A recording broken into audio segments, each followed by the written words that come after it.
সংবিধান সংশোধন অত্যাবশ্যক এবং অসম্ভাবী। ফলে সেই প্রক্রিয়ায় যারা শুধুমাত্র মুসলিম নয়, যারা সংখ্যালঘিষ্ঠ, তারা হয়তো দ্বিতীয় শ্রেণীর নাগরিকতে রূপান্তরিত হওয়ার একটা প্রক্রিয়া পর্যবেসিত হতো, সেটি পিছিয়ে গেল। ভারতের নির্বাচন নিয়ে আপনার পর্যবেক্ষণ? ধন্যবাদ। ভারত হচ্ছে সবচেয়ে বড় জনসংখ্যার গণতান্ত্রিক দেশ, এবং এই নিকটতম প্রতিবেশী বাংলাদেশের যে রাষ্ট্রটি মহান স্বাধীনতা যুদ্ধে ধাত্রী মাতার ভূমিকায় অবতীর্ণ হয়েছিল, তাদের নির্বাচন অবশ্যই আমাদের জন্য যথেষ্ট গুরুত্বের সঙ্গে বিবেচনার দাবি রাখে। এবং ভারতের যে বিউটি, সেটি হচ্ছে 1947-এর 15ই আগস্ট ডোমিনিয়ন পরবর্তীতে রিপাবলিক হিসেবে আত্মপ্রকাশ করার পরে টিল টু ডেট, আজ পর্যন্ত আনইন্টারাপ্টেডভাবে, অবিচ্ছিন্নভাবে তারা গণতন্ত্র এবং গণতান্ত্রিক রীতিনীতি প্র্যাকটিস করে গেছে। এই লম্বা সময়ে তাদের প্রতিবেশী রাষ্ট্র পাকিস্তান কিংবা বাংলাদেশের মতো কখনোই সামরিক শাসনের ভ্রুকুটি তাদের সহ্য করতে হয়, এবং এটি গণতন্ত্রকে একটা প্রাতিষ্ঠানিক ভিত্তি প্রদান করেছে।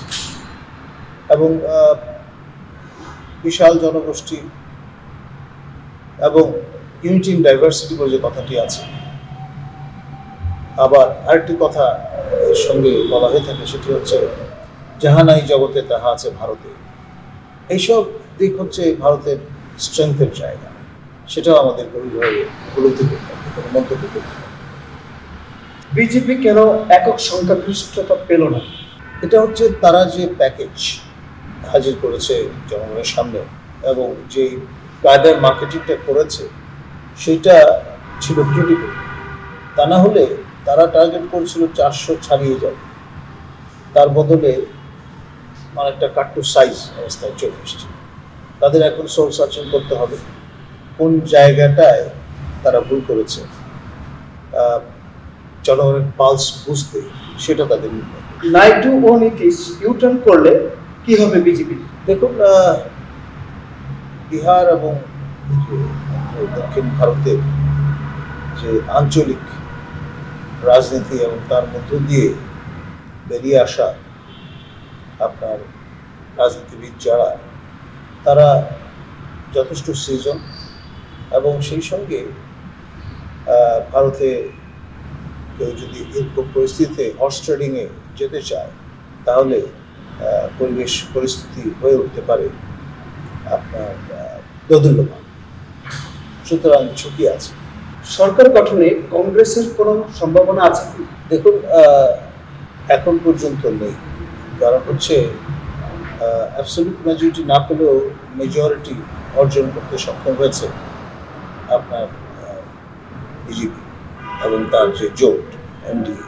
ফলে আপাত মূল্যে সরকার গঠন করবার সম্ভাবনা কংগ্রেসের বা তার যে ইন্ডিয়া জোট থাকবে। উত্তরপ্রদেশে আদিত্যনাথের পরাজয়কে কিভাবে দেখছেন?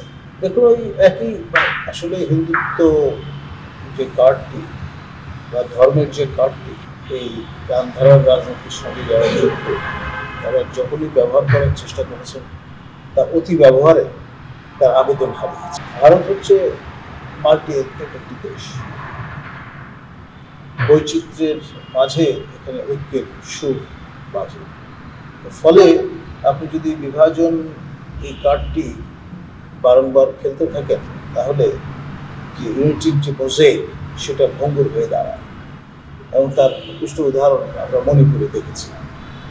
মেইতি এবং কুকিদের যে আপনার মন কষাকষি, সেটা আপনার রীতিমতো খুন খারাপি এবং গৃহযুদ্ধমূলক ধরনের পরিস্থিতির দিকে ধাবিত হয়েছে। পশ্চিমবঙ্গে মমতার পুনরায় ক্ষমতা আসাকে কিভাবে দেখছেন? এটা তো ছিল অবশ্যম্ভাবী, কারণ মমতা রিজিওনাল যে দুর্গ গড়ে তুলেছে বাম দুর্গের পতনের পরে, সেটি যথেষ্ট আপনার শক্তিশালী এবং তিনি যথেষ্ট মনোযোগ তার যে প্যাকেজ সেটি বিপণন করবে। ফলে তাতে অবাক হওয়ার কিছু নেই যে তিনি পুনরায় আরও শক্ত সমর্থ হয়ে এই রাজনৈতিক রঙ্গমঞ্চে আবির্ভূত হয়েছে। তাই মোদি চাপে পড়ায় বাংলাদেশের অনেক মানুষ খুশি, এর কারণ কি?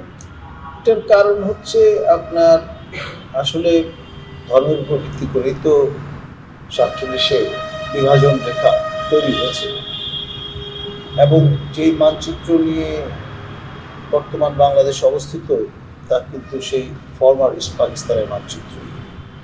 মুসলিম মেজরিটি এলাকা বলেই 47-এ বাংলাদেশ ভারতমুক্ত হয়নি। তো ফলে ওই লিগেসি তো ব্যাক অফ দ্য মাইন্ড আছেই।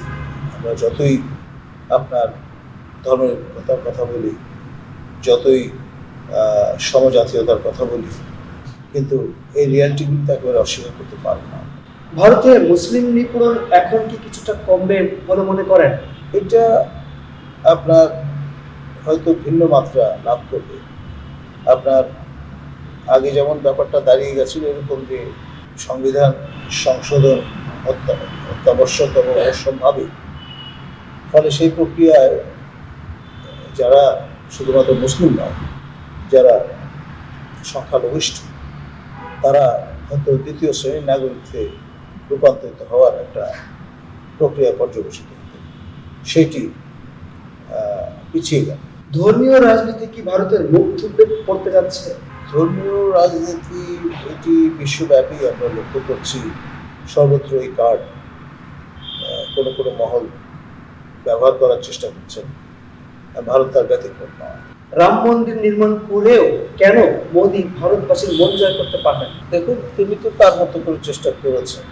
এখন স্যাচুরেশন পয়েন্টে যদি পৌঁছে যায় একটা বিষয়, সেটার আপনার চটকালে বড় ভীতি বিপরীত হয় এবং সেটাই আমরা এই নির্বাচনের ফলাফলের মধ্য দিয়ে কর্তৃত্ব করলাম। কংগ্রেসের জাগরণ হয়েছে এই নির্বাচনের মধ্য দিয়ে, আপনি কি মনে করেন? দেখুন, কংগ্রেস আসলে গত লোকসভায় বিরোধী দলের মর্যাদা লাভ করতে পারে।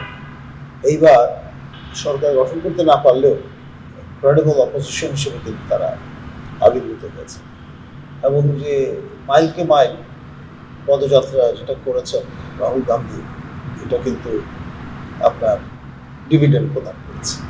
এবারের নির্বাচনে মোদি ম্যাজিক কেন কাজ করলো না? ওই যে বারবার যেটা আমি বলছি যে এক বিষয় বেশি চটকালে সেটা তেতো হয়ে যায়।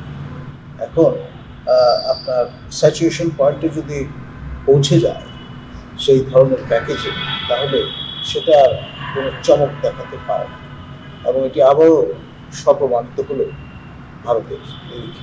বাংলাদেশের রাজনীতিতে ভারত বাংলাদেশ কূটনৈতিক রাজনীতি সম্পর্কে কোনো পরিবর্তন হবে?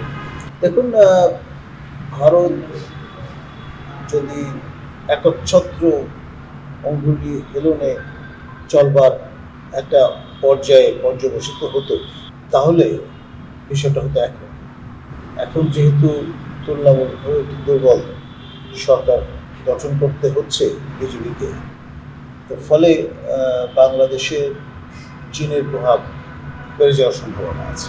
সামনে বাজেট আসছে, এই বাজেটকে ঘিরে বাংলাদেশের অবস্থা, অর্থনীতির অবস্থা কেমন হবে বলে মনে করেন?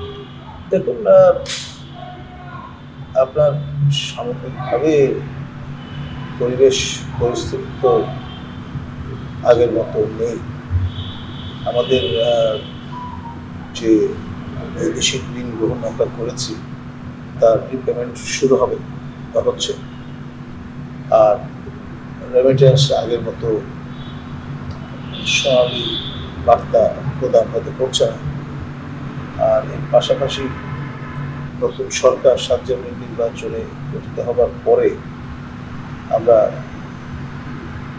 হয়তো এই স্বস্তি বোধ করতে পেরেছি যে ঝড়টা মাথার উপর দিয়ে গেছে, কিন্তু ঝাপটা তো শেষ হয়ে যায়।